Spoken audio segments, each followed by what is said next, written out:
Hemos visto ahí en Apocalipsis que es el testimonio de Cristo que está escribiendo el mensaje es del Padre, el Hijo, el Espíritu Santo, que quien lo escribe y el autor humano, ¿quién es? ¿Quién es el autor humano? ¿Y Juan quién es? El último de los apóstoles. ¿Cuántos años tiene Juan? De 90 a 100 años. ¿Y qué es lo que ve Juan? Ve al Señor. Y cuando ve al Señor, ve algo impresionante del Señor. Ayer confiamos en la reunión casera de Ducales. Tremendo lo que ve el Señor, del Señor. Y este Cristo ya viene en su estado de exaltación y no en su estado de humillación. Cuando Él viene, va a venir a juzgar con vara de hierro a aquellos que no han creído en Él como su Salvador. Y empezamos aquí con el mensaje o el título de la predicación. Otra vez me quedó como un poquito oscuro. Pero bueno, el título es Los mensajes a las iglesias del Cordero. Es un título largo. Los mensajes a las iglesias del Cordero. ¿Listo? Los mensajes a las iglesias del Cordero. Y la primera iglesia, ¿cómo se llama? ¿Recuerdan cómo es que recordábamos a las iglesias? Petisa, fila. Y la primera entonces es ¿qué? Éfeso, una iglesia enferma del corazón. Uy, ¿cómo así? Éfeso, una iglesia enferma ¿de qué? ¿Alguna vez ha estado enfermo del corazón? ¿Ha estado enfermo del corazón? ¿Le diagnosticaron una enfermedad del corazón? Dice usted, puede ser que sí, puede ser que no, pero realmente es que estamos enfermos del corazón todos. Todos estamos enfermos del corazón. Y ya vamos a ver cómo el Señor habla específicamente a esta iglesia de Éfeso. ¿Listo? A la iglesia de Éfeso. Entonces, los mensajes a las iglesias del Cordero. ¿Y Éfeso es una iglesia enferma de qué? Del corazón. Apocalipsis capítulo 2, versículo 1 al versículo 7. Versículo 1 al versículo 7. Bueno, lo que podemos empezar a decir que el libro de Apocalipsis nos va mostrando es que no hay nadie mejor que conoce a su iglesia que ¿quién? Que el Señor de la iglesia. ¿Quién es el Señor de la iglesia?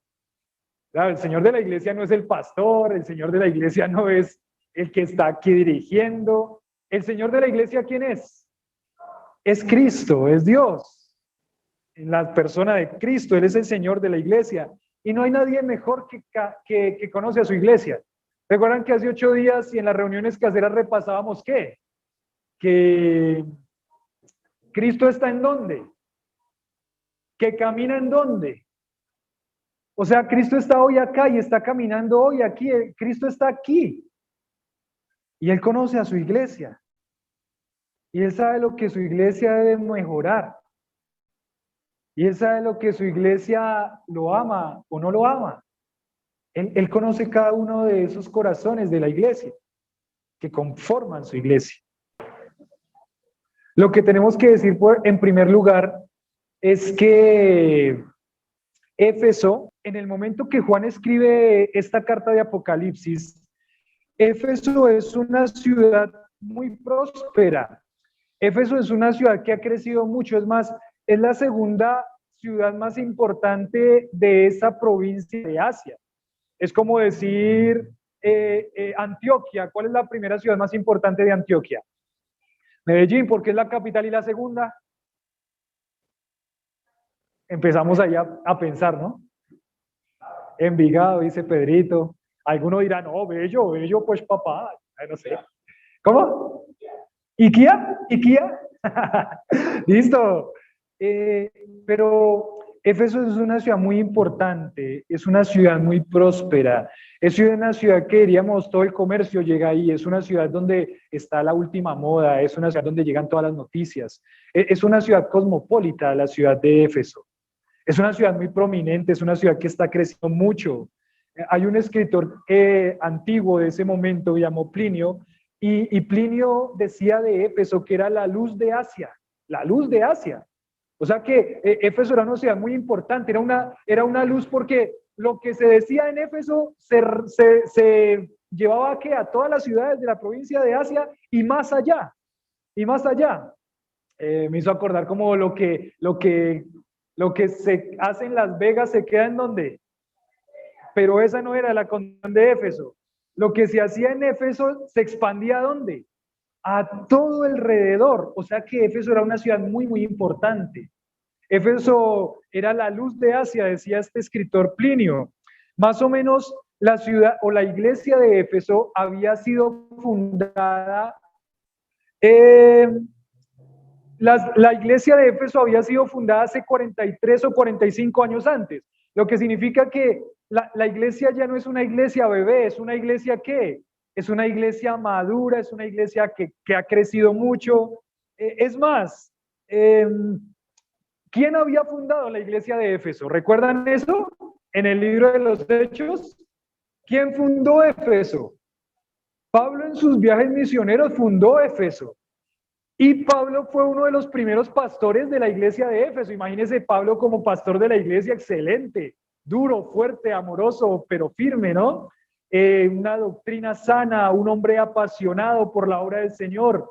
Pero también había habido otro hombre muy importante en la iglesia de Éfeso como pastor.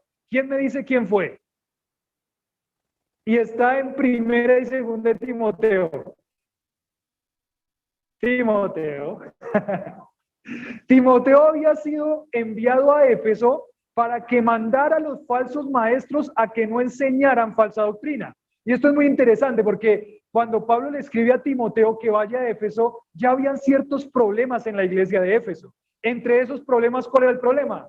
Que se estaban dejando meter la falsa doctrina. Habían dejado que falsos maestros desde el púlpito enseñaran falsa doctrina. Y Pablo manda ya a que Timoteo pastoree. Pero también había pasado otro gran pastor en la iglesia de Éfeso, Juan. Juan había sido el pastor de la iglesia de Éfeso, ahora estaba encarcelado. Y es una iglesia que ha tenido una influencia muy grande porque ha tenido hombres que Dios ha utilizado grandemente. Entonces Pablo, ¿quién más? Timoteo, ¿y quién más? El apóstol Juan. 2 apóstoles habían pastoreado esa iglesia. Tremenda la iglesia de Éfeso. Entonces, la iglesia de Éfeso no solamente está en una ciudad muy prominente, sino que la iglesia de Éfeso, perdón, Éfeso no solamente es una ciudad muy prominente, sino que la iglesia de Éfeso es una iglesia muy prominente en la región de Asia Menor. Lo que significa, lo que se hace en la iglesia de Éfeso, ¿quién lo va a imitar? Las iglesias que están alrededor. Las iglesias que están alrededor. Claro, esas iglesias se conocen unas con otras. Y esa iglesia de Éfeso es una iglesia muy fuerte.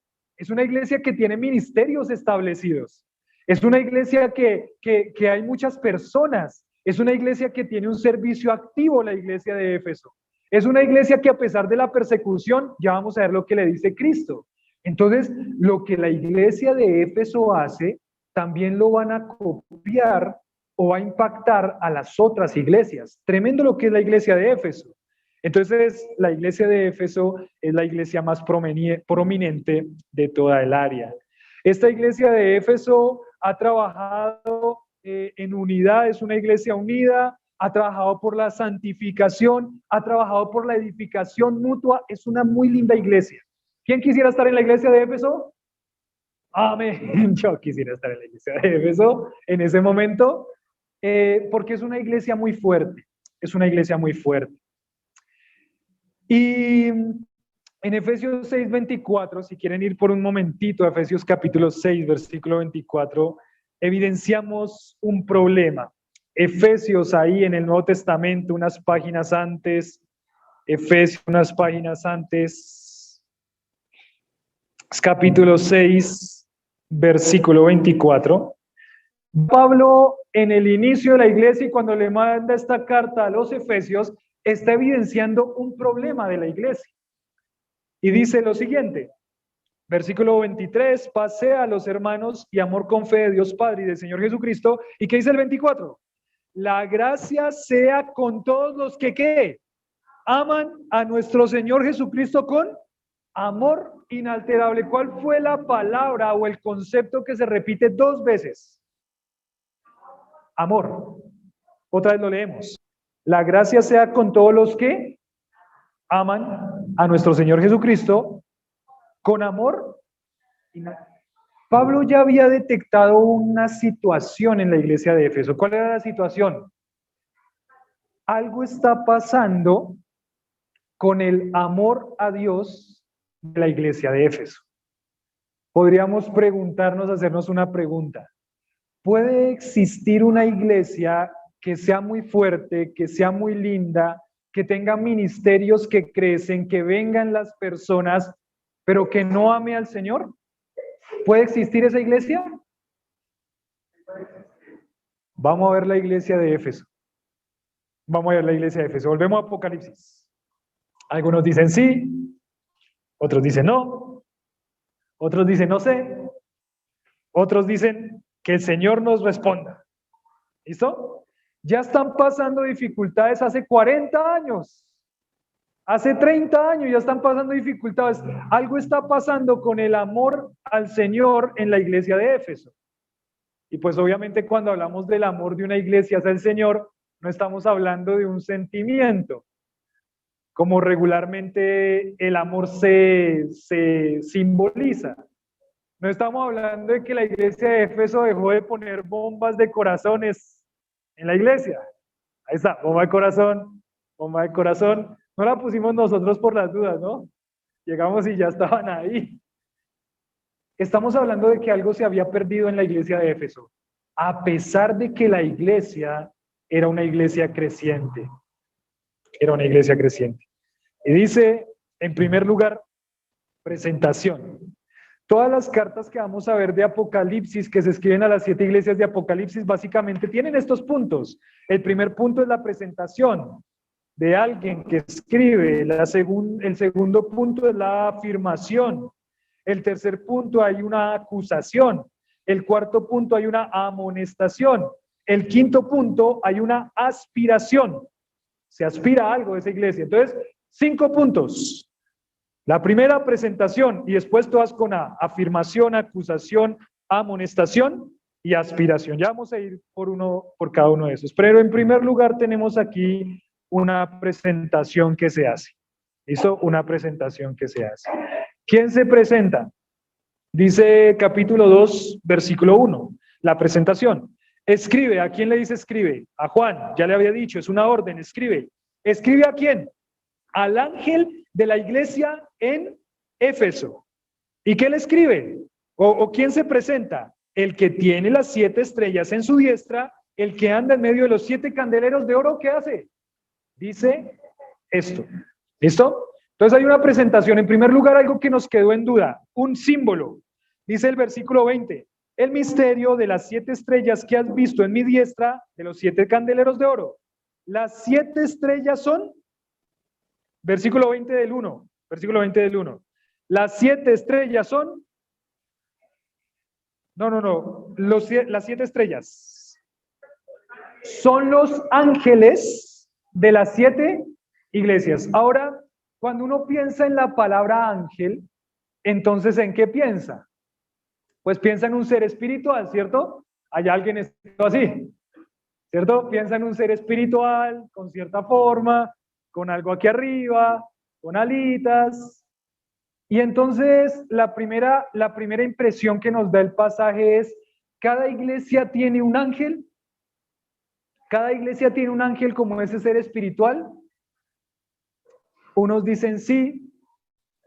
Yo diría, la pregunta sería, pero si el Señor está en medio de su iglesia, el Espíritu Santo está en la plenitud en cada una de las iglesias locales, ¿se necesita un ángel?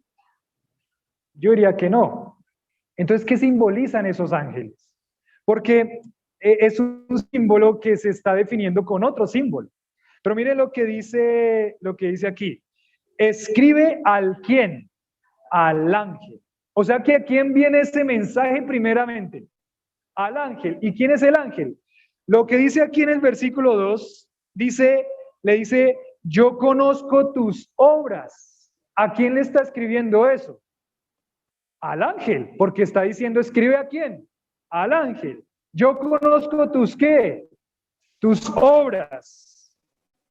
y tu arduo trabajo. Versículo 4, tengo contra ti que has dejado tu primer. ¿El ángel puede dejar su primer amor? ¿Estos seres espirituales pecan? No. Y si pecan son ángeles caídos. O sea que no pueden estar cuidando a la iglesia. O sea que necesariamente está escribiendo y está poniendo como un símbolo a alguien de la iglesia. ¿Y a quién es ese alguien de la iglesia? Al pastor de la iglesia. El ángel que está aquí y esto es interesante porque es difícil esa interpretación porque nunca en la palabra no es muy común ver que se representan personas con ángeles. No es muy común. Pero cuando uno está leyendo este contexto inmediato, solamente puede llegar a una conclusión. Le está escribiendo al pastor de la iglesia local. Le está escribiendo al pastor de la iglesia local en Éfeso. ¿Por qué lo nombra como un ángel? Bueno, un ángel, la palabra ángel en el griego es ángelos y es la palabra enviado o mensajero. Como un enviado de Dios, como un mensajero de Dios, pero siempre con referencia a seres espirituales.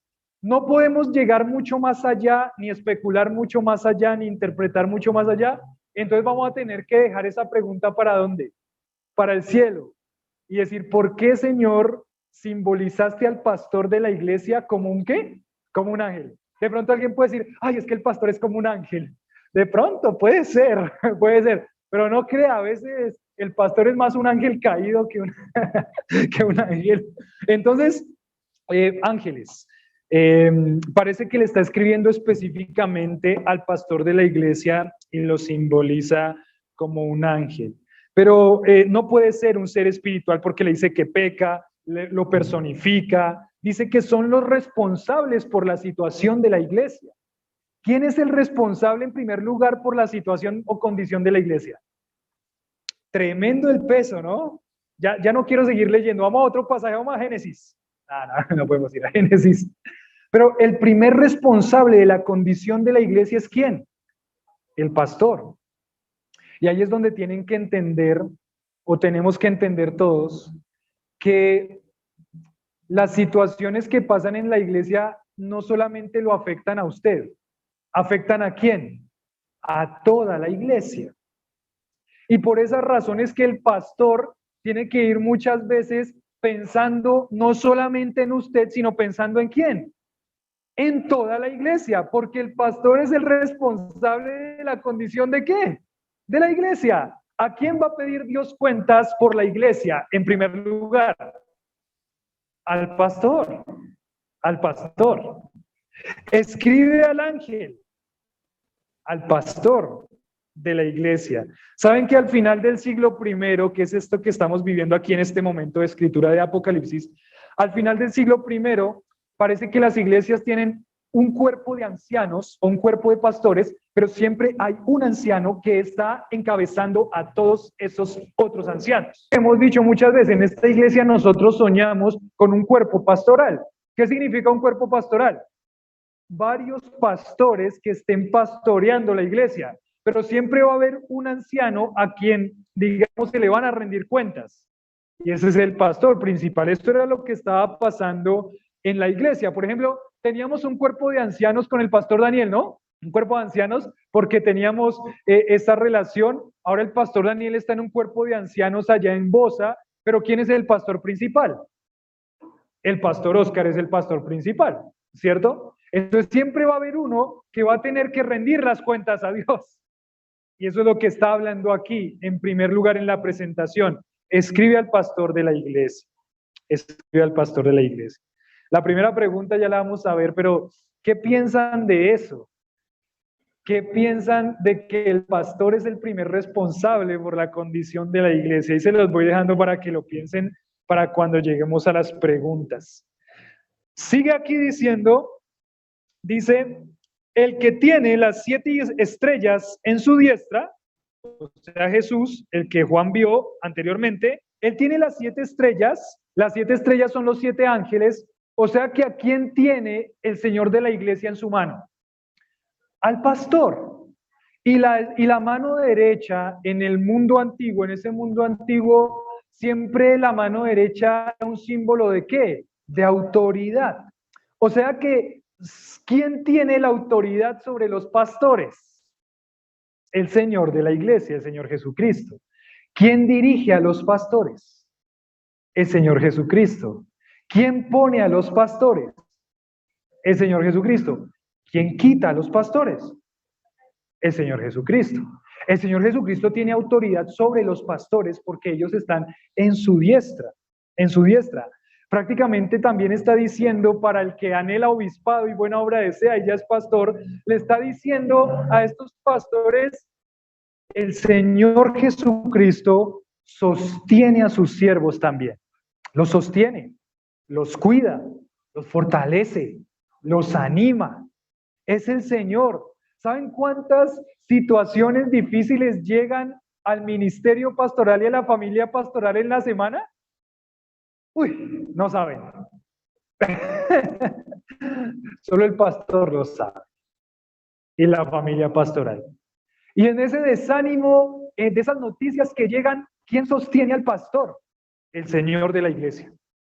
Porque lo tienen ¿dónde? En su diestra. En su diestra.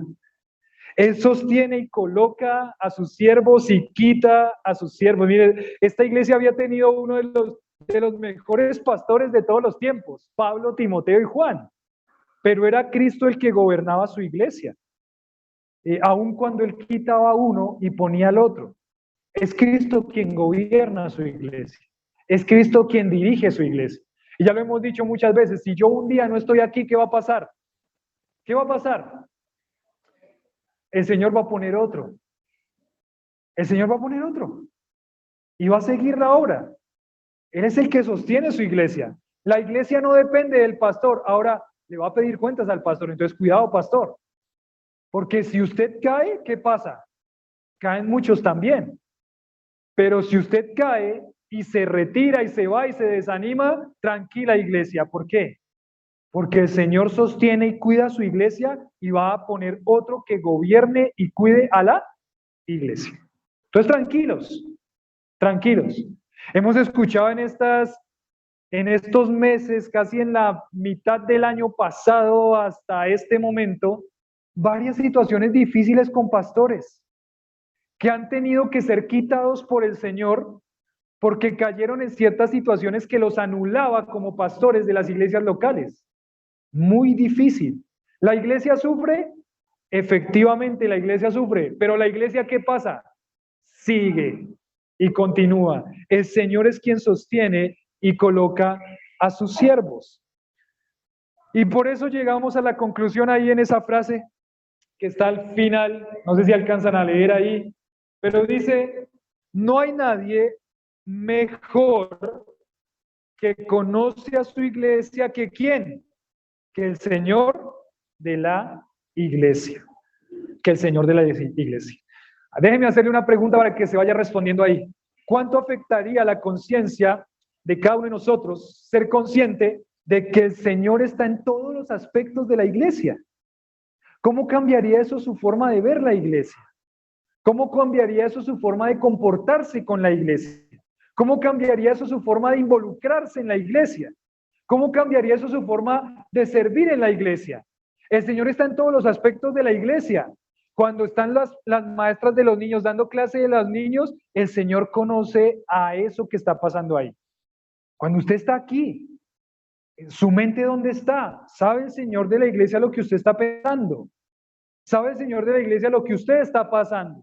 Y como decíamos ayer en la reunión casera Educales, como somos iglesia en todo lado, entonces el Señor sabe cuando usted está en la iglesia en su trabajo, cuando usted está en la iglesia en su casa, cuando usted es iglesia y está en el supermercado, cuando le dan unas vueltas de más. El Señor de la iglesia gobierna la iglesia y conoce cada uno de los aspectos de la iglesia. ¿Cómo cambia eso su mente? Eso tiene que hacerle un clic en su mente. Tiene que darle responsabilidad, tiene que motivarlo, tiene que decir, Señor, ayúdame. Ayúdame porque yo quiero vivir de tal forma que pueda vivir esa verdad. De estar consciente en que tú estás ahí, que estás acá, que estás acá cuando practicamos la alabanza, que estás acá cuando yo estoy cantando, que estás acá cuando estoy tocando, que estás acá cuando yo voy a dar mi ofrenda en la iglesia, que estás acá cuando planeo la ofrenda, que estás acá cuando yo realmente estoy haciendo todo. Eso tiene que cambiar la forma en que una persona ve la iglesia, porque el Señor de la iglesia está aquí en la iglesia. Él dice, el que anda en medio de los 7 candeleros de oro, lo vuelve y lo repite. El Señor anda y camina en medio de la iglesia. ¿Qué dice? Dice esto. Entonces, en primer lugar fue la presentación. En segundo lugar, tenemos la afirmación a la iglesia. La afirmación a la iglesia. ¿Cuál es la afirmación que hace el Señor a la iglesia? Dice el versículo 2. Dice, yo conozco tus obras, tu arduo trabajo. ¿Y qué dice? Paciencia. ¿Cuál es la palabra esa en griego ahí? Hupomeno. Esa es la palabra ahí. Hupomeno. Y dice, muy bien, ya estamos todos griegos. Mire. Dice, yo conozco tus obras, tu arduo trabajo y paciencia, y que no puedes soportar ¿qué? Has probado a los que se dicen ser apóstoles y no lo son, y los has hallado. Versículo 3, has sufrido, has tenido paciencia, has trabajado arduamente. ¿Qué dice? Por amor de mi nombre y no has desmayado. Esta iglesia ha hecho todo esto. La afirmación a la iglesia. Qué lindo, ¿no? Usted lee todo eso y yo digo, yo quiero que el Señor diga eso de la iglesia Esperanza de Soacha. ¿Usted también? ¿Sí lo leyó bien? Vamos cada uno por uno. Yo he conocido, dice en primer lugar, yo conozco. La forma como está escrito ahí, gramaticalmente dice, yo he conocido. ¿Qué significa eso? Lo conozco desde siempre, lo conozco antes, lo conozco después, lo conozco ahora, lo conoceré siempre. Yo he conocido. ¿Y qué ha conocido el Señor? Dice, tus obras, ¿cierto? Yo conozco tus obras, tus obras. No somos salvos por obras, ¿sí o no? Eso es lo que dice la palabra. La palabra de Dios dice, ninguna obra lo puede salvar a usted de la condenación del infierno, nada. Por más que se dedique toda su vida a hacer buenas obras, siempre tiene una deuda de ¿qué? De pecado, ¿cierto? Ninguno es salvo por obras, pero el Señor nos salva para que hagamos obras. El Señor nos salva para que hagamos obras. No somos salvos por obras, pero el Señor nos salva para que hagamos obras. Yo conozco tus obras. Y lo que está diciendo aquí esta palabra específicamente obras, le está diciendo, ¿sabe qué? La iglesia de Éfeso es una iglesia responsable. Es una iglesia responsable. ¿Qué significa una iglesia responsable? La iglesia responsable es aquella iglesia que entiende su tarea y ¿qué hace? La hace. ¿Cuál es la tarea que tiene la iglesia del Señor? ¿Cuál es la tarea? Bueno, hay que saber la tarea para ser responsable con la tarea, ¿no? ¿Cuál es la tarea que tenemos como iglesia? Fundar iglesias. A través de la fundación de iglesias se va a predicar el evangelio, se van a edificar iglesias y va a ser luz, ¿cierto? La iglesia de Éfeso era una iglesia que había entendido eso. Es más, ¿saben qué? Seguramente de la iglesia de Éfeso fue que salieron todas las otras iglesias de Asia Menor, por la fundación de iglesias, porque esta iglesia era una iglesia muy fuerte. Entonces, era una iglesia que muy responsable, muy responsable. Sabía lo que tenía que hacer y qué hacía, lo hacía. Lo hacía. ¿Usted ha sido alguna vez irresponsable? ¿Sí? ¿Alguna vez ha sido irresponsable? ¿Qué significa la palabra irresponsable? ¿Tiene que hacer algo y qué? ¿No lo hace? ¿Alguna vez ha sido irresponsable? ¿La iglesia alguna vez ha sido irresponsable? Muchas veces, ¿no? Hay iglesias que no entienden lo que tienen que hacer, hay iglesias que entienden lo que tienen que hacer pero no lo hacen, hay iglesias que se les olvida que hay una misión que hacer y tratan de construir su propia torre de Babel. Entonces, sí hay iglesia, esa no era la iglesia de Éfeso, la iglesia de Éfeso es una iglesia ¿qué? Responsable. Yo conozco tus obras. conoce la tarea que Cristo le había encomendado a la iglesia y la cumplía perfectamente.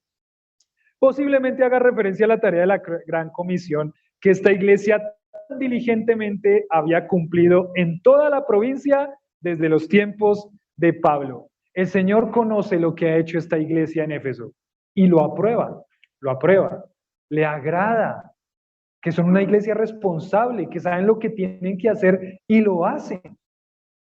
¿Cómo evalúa usted eso ahí? ¿Cómo nos evaluamos como iglesia? Porque estas cartas, aunque fueron escritas en primer lugar para ellos, están escribiéndonos y hablándonos a nosotros. ¿Cómo está esta iglesia? ¿Es una iglesia que cumple su labor, que intenta alcanzar personas? ¿Que intenta alcanzar personas con el evangelio? ¿Es una iglesia que está enfocada en la fundación de iglesias? Hay un reconocimiento y el Señor lo aprueba. Son las afirmaciones a la iglesia. Lo segundo que dice ahí es que Él conoce ¿qué? ¿Qué dice? ¿Qué dice? ¿Listo? ¿Cómo van? ¿Cómo van? ¿Está arduo? ¿Cómo van? ¿Están despiertos? ¿Sí? ¿Seguros? Arduo trabajo, arduo trabajo. Cuando dice la palabra arduo trabajo, la palabra ahí significa cansarse hasta desgastarse del todo. Esta es una iglesia que trabaja hasta el cansancio. Esta es una iglesia que se desgasta hasta sus últimas fuerzas por hacer la obra que el Señor le ha encomendado. Tremendo, ¿no? ¿Es una buena iglesia? Yo quiero que el Señor diga eso de esta iglesia. Hay que trabajar, hasta desgastarse del todo.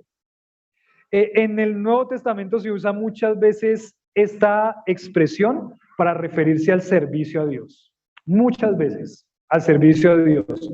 O sea, esta iglesia sirve al Señor hasta el cansancio. Esta iglesia no es una iglesia perezosa. Esta iglesia no es una iglesia irresponsable. Esta iglesia no es una iglesia de vamos a hacer reuniones caseras navideñas. Ay, otra vez esa cosa. Ay, pero es que no, esta iglesia de Éfeso es una iglesia que dice todas las formas para alcanzar personas. El servicio que haya que hacer a tal hora, los días que sea, hasta el cansancio. Hasta el cansancio. Y mire que en el versículo 3 le da otra característica a este trabajo que han hecho. Dice 3, has sufrido, has tenido paciencia y has, ¿qué dice? Trabajado otra vez arduamente por amor de mi nombre. Por amor de mi nombre. O sea, ¿por qué la iglesia de Éfeso ha trabajado arduamente hasta el cansancio sirviendo al Señor? Por amor. Lo ha hecho así. Él conoce que lo ha hecho así. Y está bien. Está afirmando a la iglesia. Le está diciendo, está muy bien, está excelente. Otra afirmación. ¿Cuál sigue? Paciencia, jupomene o jupomeno, paciencia. Una iglesia perseverante. ¿Recuerdan que la palabra jupomeno qué significa? Perseverar. Es una iglesia que no desmaya, es una iglesia que se mantiene firme. Es una iglesia que va a estar sometida a mucha prueba, pero en medio de la prueba, ¿qué va a hacer? Se va a fortalecer y va a seguir. Cupomeno, va a seguir. Es la característica de la iglesia del Señor. Qué triste cuando una persona desmaya y no sigue, ¿no? Es muy doloroso para toda la iglesia, pero es más doloroso aún que toda la iglesia que pase. Se retire, se vaya, se salga. Hemos escuchado, ¿no? Tal iglesia en Estados Unidos se dividió. ¿Y qué pasó con la división de la iglesia? Se acabó. Ya no hubo jupomeno ahí. Se acabó la iglesia. ¿Se imagina eso? Que el candelero de una iglesia sea quitado de su lugar. Esa iglesia ya no persevere más, sino que un día el pastor de la iglesia dijo, mis hermanos, hasta aquí llegó la iglesia. Miren a ver para dónde cogen. Váyanse. Dentro de 8 días ya no vuelvan más acá. Váyanse a otro lado. Ya no vamos a seguir con la iglesia. Nos rendimos. Ay, esa no era la iglesia de Éfeso. La iglesia de Éfeso, paciencia, perseverante, en medio de la aflicción, en momentos de persecución, ellos perseveraban. No se habían rendido, no se habían rendido. No hay ninguna virtud en rendirse. No hay ninguna virtud ni siquiera en rendirse y decir, voy a alejarme un poco de tiempo y después regreso. No hay virtud en eso. El Señor lo manda a la iglesia a que persevere, que se mantenga firme, constante, creciendo en la obra del Señor, siempre en medio de la aflicción y la persecución. No hay ninguna virtud en que una persona o una iglesia digan, me voy a alejar del Señor, voy a estar en mi casa meditando, leyendo la palabra, lo que sea. No hay ninguna virtud en eso. La virtud está en jupomeno, perseverar hasta el cansancio, hasta el cansancio. Otra vez recuerda, no, esto pone una carga sobre nosotros, pero recuerdan Hebreos, el pastor Daniel lo predicó hace un mes. ¿Recuerdan Hebreos? Hebreos capítulo 12, puestos los ojos ¿en quién? En Jesús, en Jesús. Jupomeno en Cristo, jupomeno en Cristo. Y dice otra cosa, dice, y paciencia, ¿qué más? ¿Qué conoce el Señor de la iglesia? Que no puede soportar ¿a qué? Y realmente ahí como está escrito también gramaticalmente, específicamente está diciendo no puedes soportar lo malo, no puedes soportar lo malo. ¿Qué significa que una iglesia no puede soportar lo malo? Una iglesia pura, ¿sabe que esta iglesia de Éfeso ha atacado el pecado de la iglesia?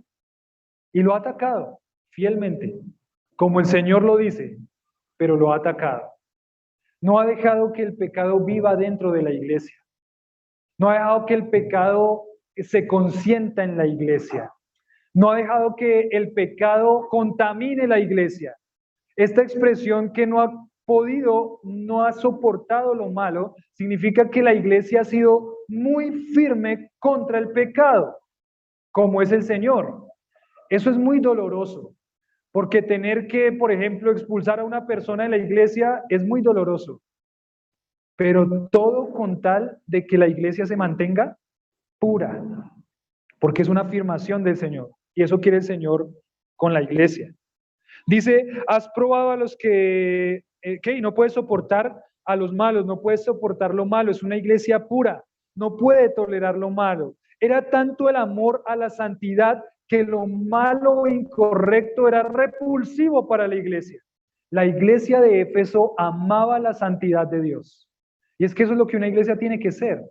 Hace un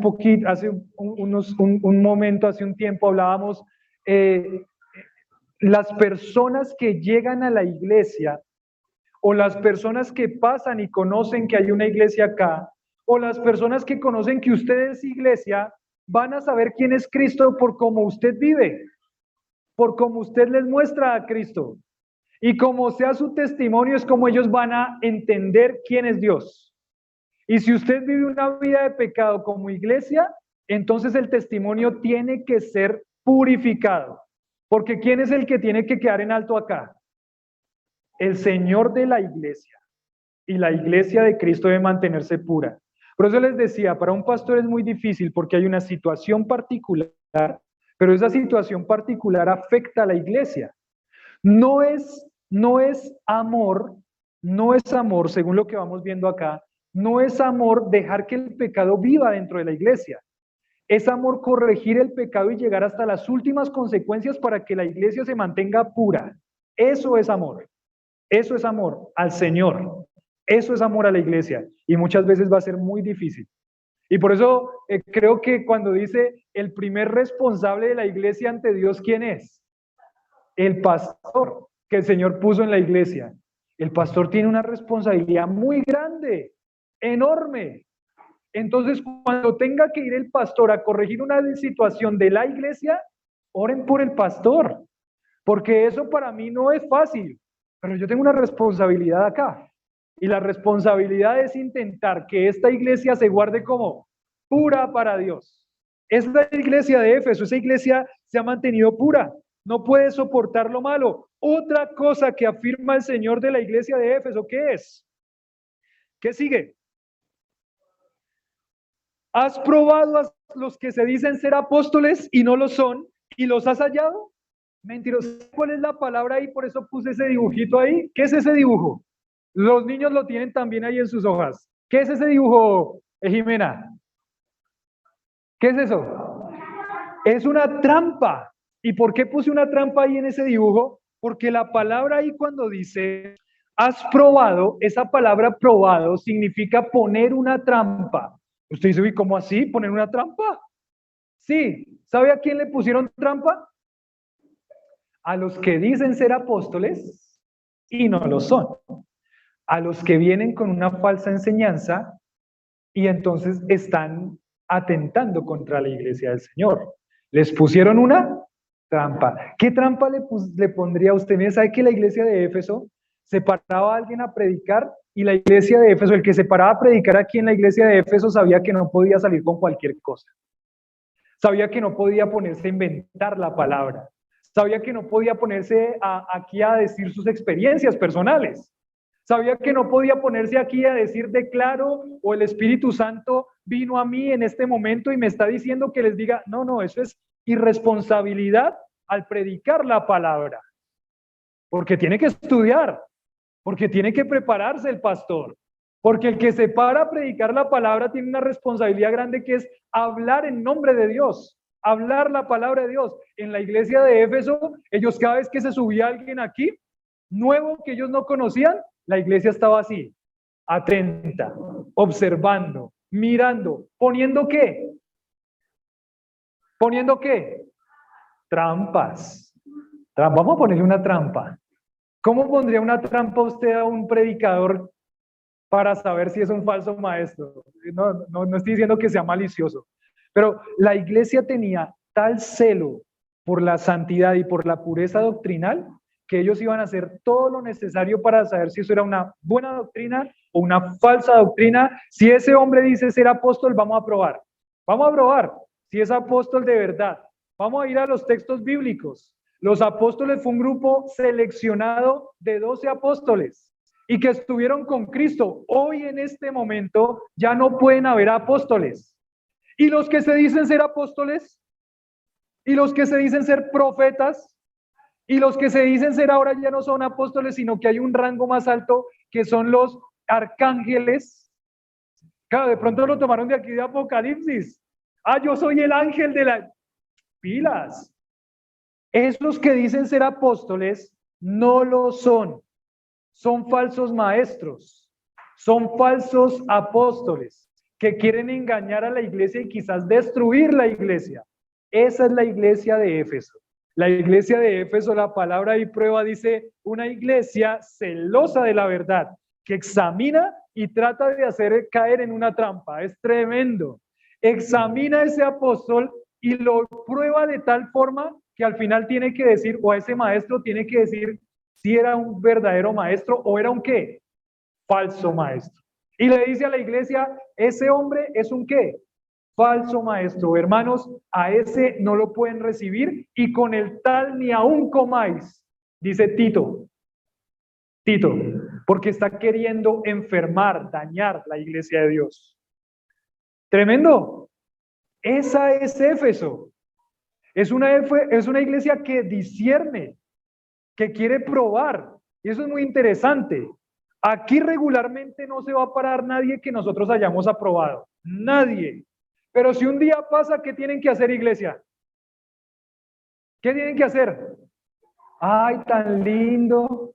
Es como un ángel. ¿Qué tienen que hacer? Poner una trampa, no voy a poner una trampa ahí con una cuerda, ¿no? Dice, Lisbeth coge de una punta y la hermana Consuelo de otra y cuando pase, jálala para que no está hablando de esas trampas. Está hablando doctrinalmente. Pero hay que tener cuidado. Hay que tener cuidado con lo que escuchan. Hay que tener cuidado con lo que entra a la iglesia. Hay que tener cuidado. Les recomiendo mucho, les hago una invitación, les aconsejo que tengan mucho cuidado con los estados de WhatsApp. No solo porque ponen un versículo ahí significa que ese versículo está en el contexto correcto. No solo porque se pone un versículo ahí significa que esa palabra está bien interpretada. No significa que ese versículo está bien aplicado. Voy a poner un ejemplo exagerado, pero si le dice ahí un versículo, por ejemplo, le sale un versículo en el día de hoy: si haces una promesa al Señor y ciegas, el Señor te va a devolver 100 y aún 1000 veces más. Y con un versículo bíblico y con una cita bíblica, Isaías no sé qué. Es un versículo que está mal interpretado y es un versículo que está mal aplicado. No le ponga atención a eso. O tenga cuidado, porque uno lo ve bonito como un versículo y ¿qué hace? Lo captura en la pantalla y vuelve y lo pone en su estado. Está influenciando a otros hacia una falsa enseñanza y una falsa doctrina. Todo esto de las redes sociales ha hecho cosas buenas, que se expande el evangelio, pero también tiene que tener mucho cuidado, porque no todo lo que está ahí, que dice ser de Dios o que dice ser de la palabra de Dios, es de Dios. Es de Dios. Puede ser falso. ¿Tiene que qué hacer, iglesia? ¿Qué tiene que hacer con eso, iglesia? Examinarlo. Examinarlo. Es mi consejo. Es el mandato. Prueban a los que dicen ser apóstoles y no lo son. Es tanto el amor que tenía por la verdad que los probaban y habían hallado a los mentirosos, a los falsos o a los embusteros. Y vuelve y repite ahí abajito el versículo 3: has sufrido, otra vez, jupomeno, has tenido paciencia, otra vez, jupomeno, has trabajado arduamente hasta el cansancio por amor de mi nombre y no has ¿qué? Desmayado. O sea, eso quiere decir que el Señor aprueba el no desmayo. El Señor aprueba el mantenerse firmes y fieles, creciendo en la obra del Señor siempre. Ahora, ¿va a desmayar en algún momento? Seguramente sí. ¿El Señor lo aprueba? No. Pero entonces, ¿qué haga? Se desmayó, ¿qué tiene que hacer? No se quede desmayado. Levántese, afírmese, pídale al Señor que le dé convicciones de esto. Esta mañana hablaba con alguien, me decía algo, y la verdad que afligió mi corazón por la situación que se está viviendo, y afligió mi corazón. Y yo, el tiempo de oración ahí con mi hermano Isidro, y yo estaba ahí pensando, él empezó a orar, ¿y dónde estaba mi mente? ¿En la oración? Mi mente estaba en lo que me acababan de decir, y yo en ese momento recordé algo: aferrado a las promesas de Dios, fortalecido en la palabra de Dios, viene a atacar ciertas cosas, pues sabe que hay que contraatacarla con la firmeza en las promesas de Dios. Señor, ayúdame. Tú me llamaste a esto, predicamos la palabra y seguimos adelante. No estamos haciendo algo injusto, seguimos adelante.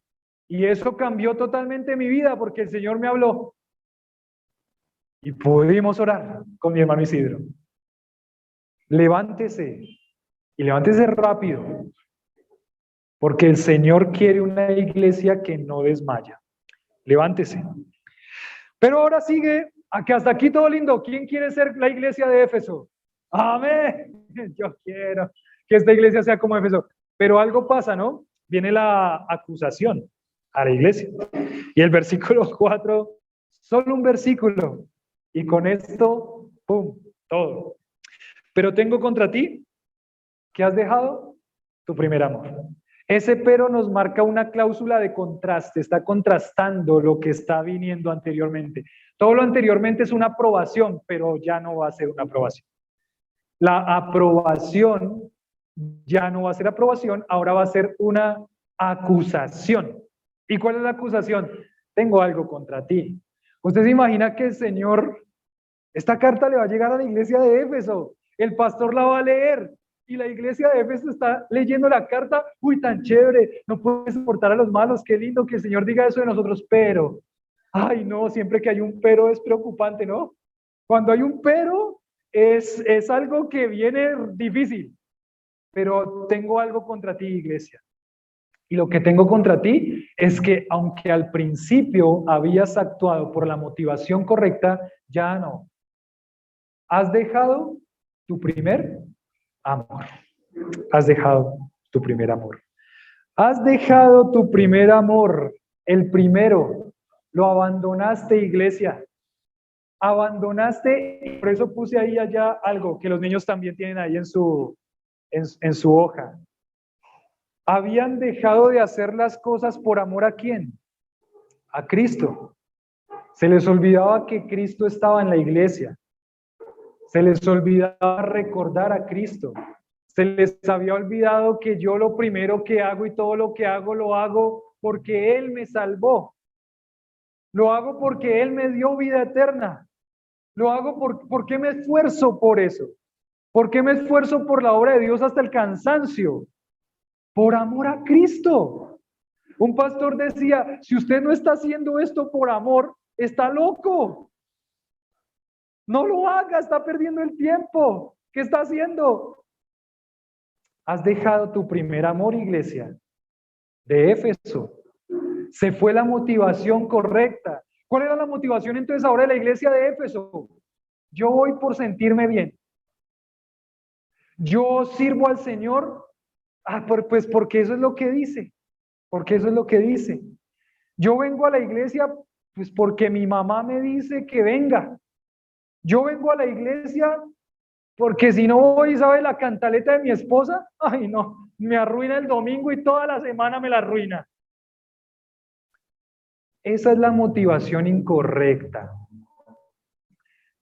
Yo sirvo al Señor para que me vean, porque es lindo estar aquí parado enfrente y que 100 personas paren su oreja a mí. Motivación incorrecta. La iglesia de Éfeso tenía ministerios tremendos. Había un grupo de jóvenes que estaba creciendo. Había un grupo de niños que eran los futuros misioneros de la iglesia. Había un grupo de maestros que estaba consolidado y creciendo. Pero la iglesia había perdido la motivación, su primer amor. Lo que nos impulsa a hacer todo esto, el amor ¿a quién? A Cristo. ¿Por qué hace lo que hace, iglesia? ¿Por qué? Examínese. ¿Por qué hace las empanadas de la reunión casera Ciudad Verde? Para que, estoy parafraseando, ¿no?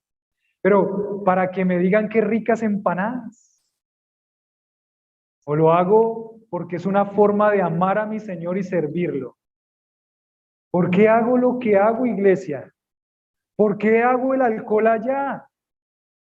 ¿Por qué? ¿Con qué motivación viene? Y su actitud va a decir con qué motivación viene. ¿Usted pone ya el alcohol en las manos de los hermanos por amor a Cristo?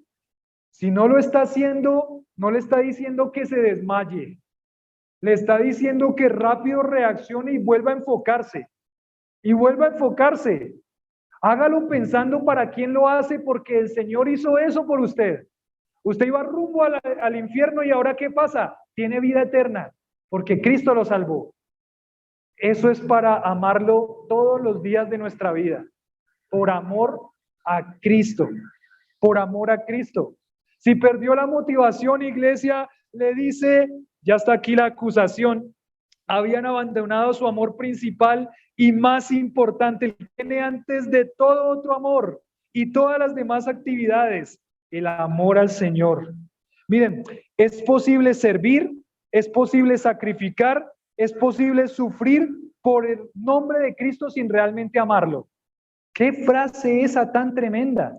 Usted puede sufrir, servir y hasta soportar por el nombre de Cristo, pero sin amar a Cristo. Sin amar a Cristo. Con la motivación totalmente errada. Eso era lo que estaba pasando en la iglesia de Éfeso. ¿Iglesia les pasa eso? Perdón, iglesia, ¿nos pasa eso? Ahí está el corazón luchando, ¿no?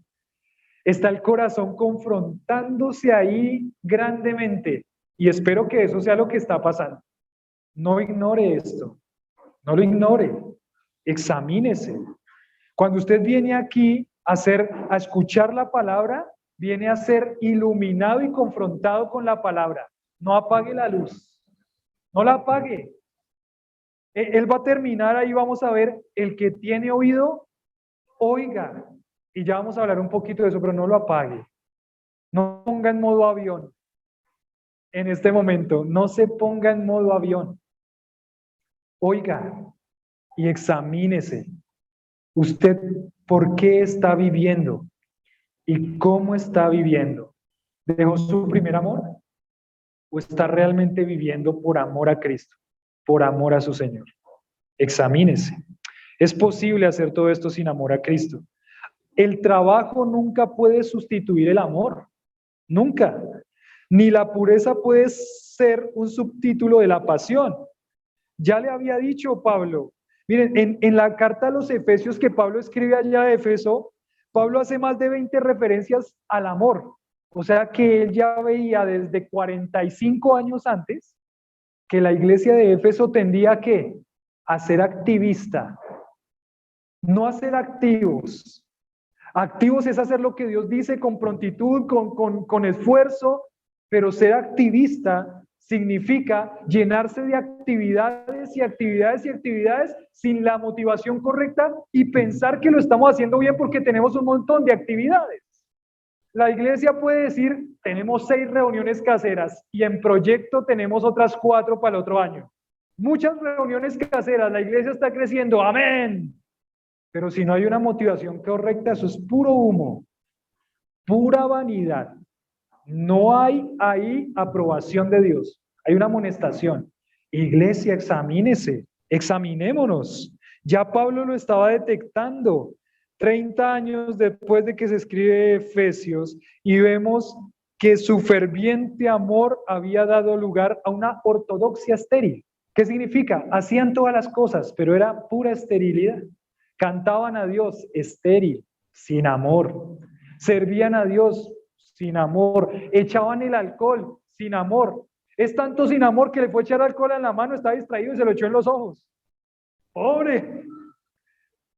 Está distraído por alguna cosa porque su mente está en otro lado. No le está diciendo que desmaye, sino que le está diciendo aquí en el versículo 4, le dice de una vez, iglesia, amonestación, el 4, por favor, Steven. Amonestación a la iglesia, ¿qué le dice? Recuerda por tanto que, ¿están bien conmigo todavía o se quedaron pensando en el primer amor? Vamos al otro punto, ya no se queden pensando ahí, lo que sigue es lo que hay que hacer. 5, recuerda por tanto de dónde has caído. ¿Y qué dice? Arrepiéntete, ¿y qué más? Haz las primeras obras. Eso es lo que tiene que hacer, iglesia. Lo que tiene que hacer no es desanimarse, desmayar y irse y botar todo y alejarse.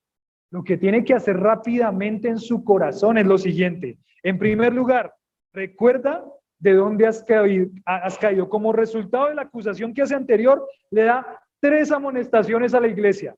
La primera, recuerda de dónde has caído. ¿Qué le está diciendo ese recuerda? Recuerda, la palabra significa una y otra vez, constantemente. Porque somos olvidadizos. ¿Cuántas pruebas ha tenido en su vida en la que el Señor le ha fortalecido y cuando viene la siguiente prueba vuelve y se cae? Porque somos ¿qué? Olvidadizos. Iglesia, recuerda una y otra vez. ¿Qué tiene que recordar, iglesia? Debía traer a la memoria de qué lugar había caído. Y cuando tiene el pensamiento y la frase como está dicho aquí, de qué lugar ha caído, es recuerda lo que hacía al principio y el estándar alto que tenía al principio haciendo por amor al Señor. Recuerda eso y regresa a eso. Regresa a amar a Cristo. Regresa a vivir para Cristo. Regresa a que tu motivación sea hacerlo por el Dios que te salvó. Regresa a eso. Iglesia, regrese. Si en este momento se ha perdido y se ha desviado del rumbo, lo que tiene que hacer hoy es recordar, Señor, tú me salvaste, moriste en la cruz por mí. Ayúdame, desde ya. desde ya. Somos expertos en darle largas a las cosas. Ay, cuando salga de la iglesia. Ay, desde mañana que empieza la semana, ahora sí. Desde el otro mes que empieza la otra semana, ahora sí. No, ya se me fue en 3 meses del año y ya no hice nada. Desde el otro año, ahora sí. Quedan 7 meses. Más. No. ¿Desde cuándo le dice Dios? Desde ya. Desde ya. Recuerde ese amor de Cristo por su vida. Recuerde el sacrificio de Cristo por su vida. En otras palabras le dice, recuerda de dónde te has derrumbado. Recuerda ese momento en el que Cristo era tu pasión, en el que hacías por amor a Cristo y te derrumbaste. Hay que regresar a eso. Hay que regresar allá. Hay que regresar allá. Bueno, el concepto marca el estado elevado en el que se encontraba antes y la ruina en el que se encontraba en ese momento. Y eso es algo que es muy contradictorio. Usted puede ver una iglesia, según lo que hemos visto de Éfeso, ¿es una iglesia arruinada? Es una iglesia que si una persona pasa por la iglesia de Éfeso dice, este es el lugar, este es, aquí es, ya no busco más. Es donde uno quiere estar. Es una iglesia excelente, pero Dios no está contento con esa iglesia. Ha dejado su primer amor. Es un contraste. Regrese allá. Regrese a ese momento en el que el Señor realmente era su amor y su motivación. Porque ahorita, como se ve en este momento, si está luchando por esto, es solamente humo. Está derrumbado. Pero no se quede derrumbado. Vamos, recuerde, soporte, recuerde de dónde ha caído. Vamos al final de la carta. Le dice, recuerda dónde has caído, recuerda las primeras obras, haz las primeras obras. ¿Ve que no le dice que deje las obras? ¿Qué es lo que pasa a una persona cuando se desanima? ¿Qué hace? Deja todo, yo ya no voy a servir porque estoy yo ya no voy. No, recuerde dónde ha caído y ahora sí, siga haciendo las cosas que tiene que hacer.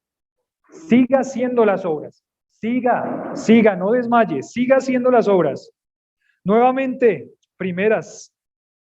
las primeras obras, como las hizo en el principio. El amor no se expresa por un sentimiento solamente, sino en acciones propias de ese amor. Si usted ama al Señor, va a hacer las cosas por amor al Señor. Y la última cosa que le dice ahí, dos cosas más, le dice, arrepiéntete. ¿Qué significa la palabra arrepiéntete? Inmediatamente cambia tu mente. Inmediatamente haz un giro de 180 grados. Ya, hoy, haga un giro de 180 grados. Voy por este camino errado, sin amar al Señor, sin realmente estar motivado por el amor a Dios. Doy una vuelta, doy un giro y completamente cambia mi mente. Señor, ayúdame a recordar cada día que moriste por mí y que por eso hago todas las cosas. Arrepiéntete, un cambio de vida basado en un cambio completo de actitud. Esto no es un proceso. Como lo está diciendo aquí, es algo inmediato. Mi actitud cambia completamente ya al mirar lo que Cristo hizo por mí en la cruz, como Él me amó. Bueno, y dice lo otro triste de la historia aquí, le dice el versículo 5, las primeras obras, y si no lo haces, ¿qué va a pasar? Si no lo haces, vendré pronto a ti, y lo que es la expresión está diciendo, estoy yendo ya. O sea, si tú no lo haces, esto, iglesia de Éfeso, yo ya estoy yendo. ¿Qué va a pasar? Y quitaré el candelero de su lugar si no te hubieres. Iglesia de Éfeso, todas las cosas que quieran, todos los programas que quieran, está perfecto todo. Hacen una obra ardua, evangelizan, multiplican iglesias, pero si no llegan otra vez al primer amor, si no recuerdan otra vez que Cristo los salvó y que hacen todos por amor a Cristo, ¿sabe qué va a hacer el Señor? Y ahí está el dibujito de qué. Candelero. ¿Qué era un candelero? El Señor camina en medio de las iglesias. ¿Y qué va a hacer el Señor con el candelero de la iglesia de Éfeso que ilumina y alumbra todo ese lugar? Va a agarrar el candelero y lo va a quitar. O sea que, ¿qué va a hacer con la iglesia? Ya no va a estar ahí. ¿Usted se imagina una iglesia cristiana donde Cristo no está? Pues hay muchas, hay muchas, realmente, hay muchas donde Cristo no está, ni siquiera está por ahí.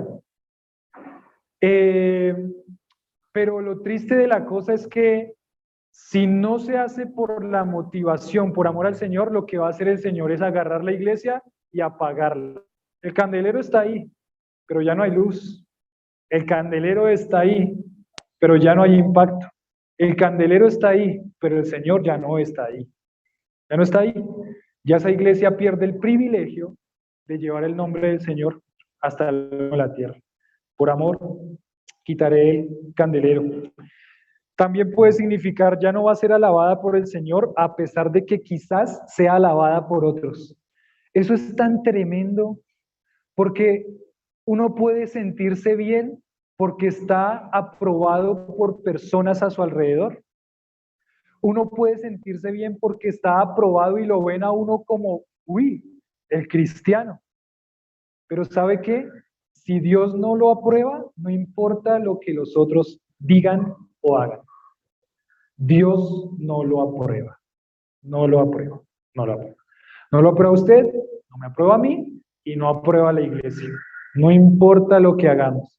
La iglesia de Éfeso, y entraba en una iglesia tan linda, pero como se había perdido el amor hacia Cristo, ya el Señor ya no la aprobaba. No la aprobaba. Bueno, otra afirmación a la iglesia. Y dice, versículo 6, otra afirmación, pero tienes esto, que aborreces las obras de ¿quiénes?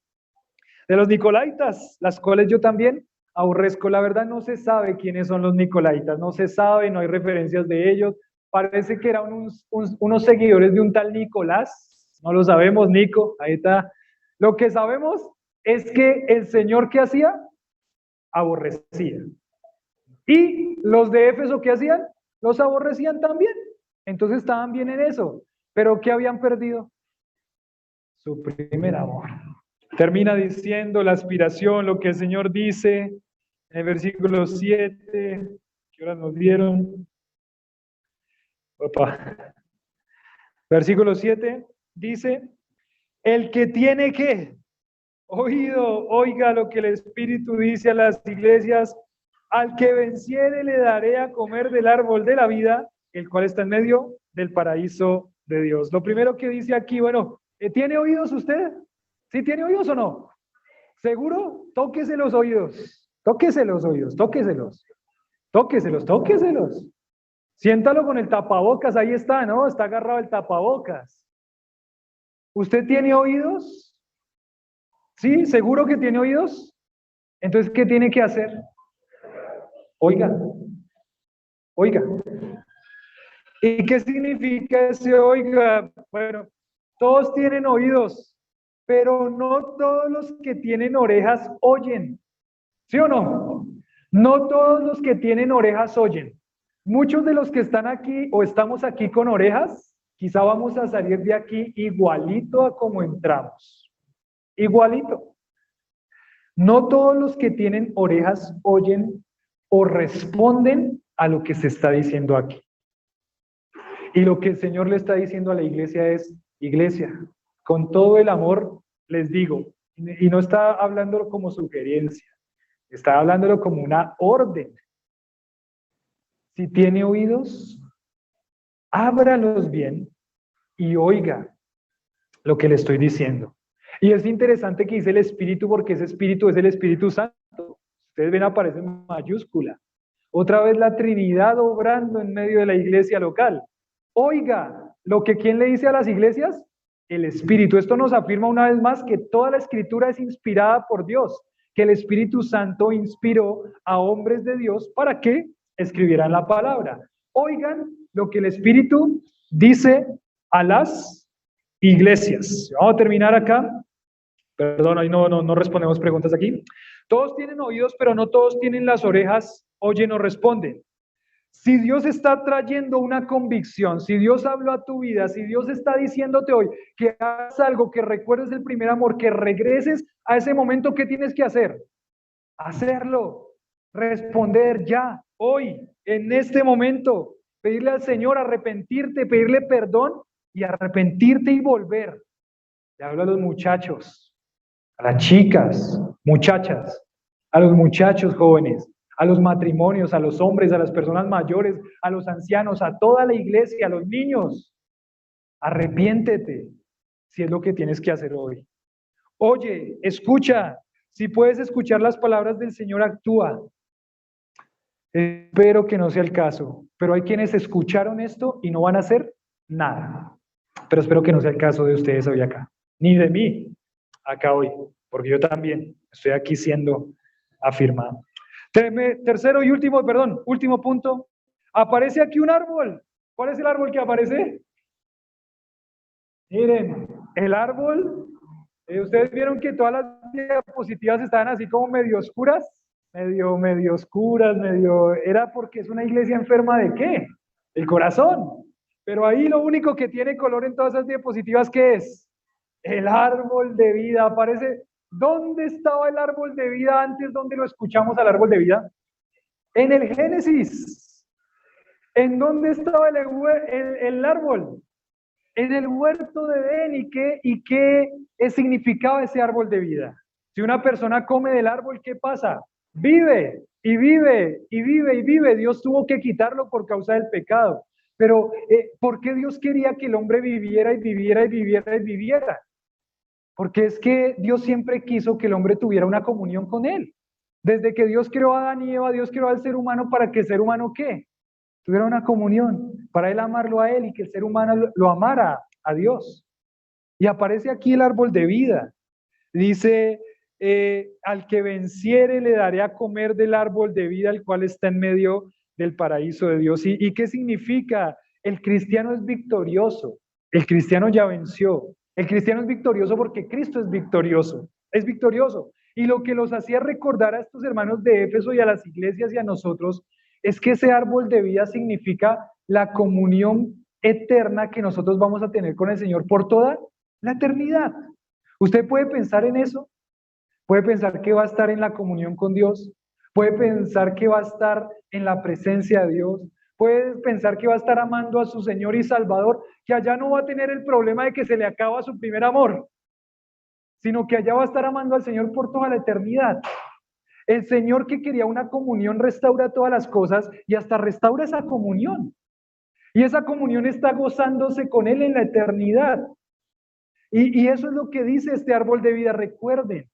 Recuerden que ustedes son vencedores y van a participar de esa dicha de la eternidad junto al Señor por siempre, por siempre.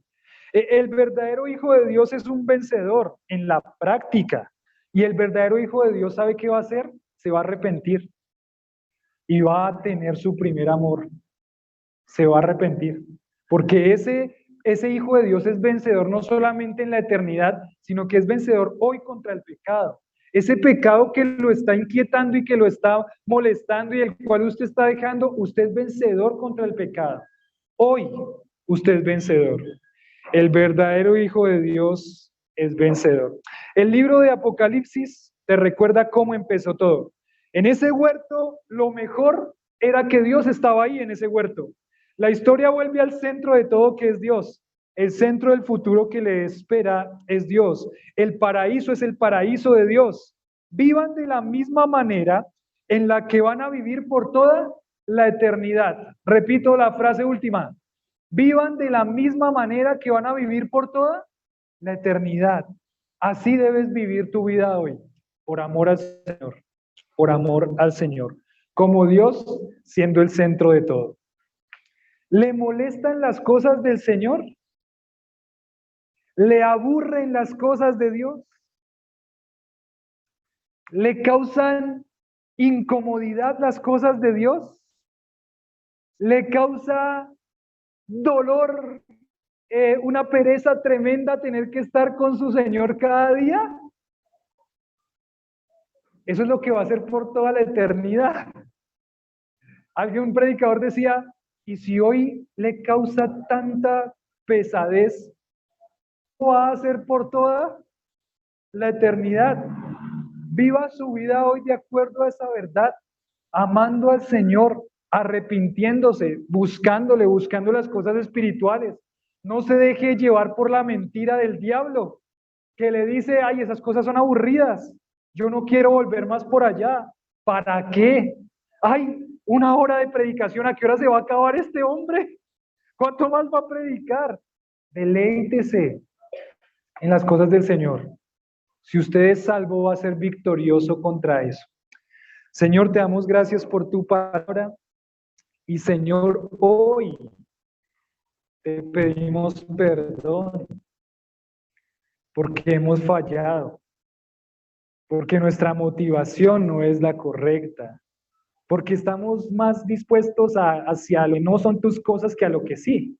Sacamos excusas, nos justificamos, intentamos decirnos a nosotros mismos que todo el mundo está mal menos nosotros, que la iglesia está mal menos nosotros, que el pastor está mal y no yo.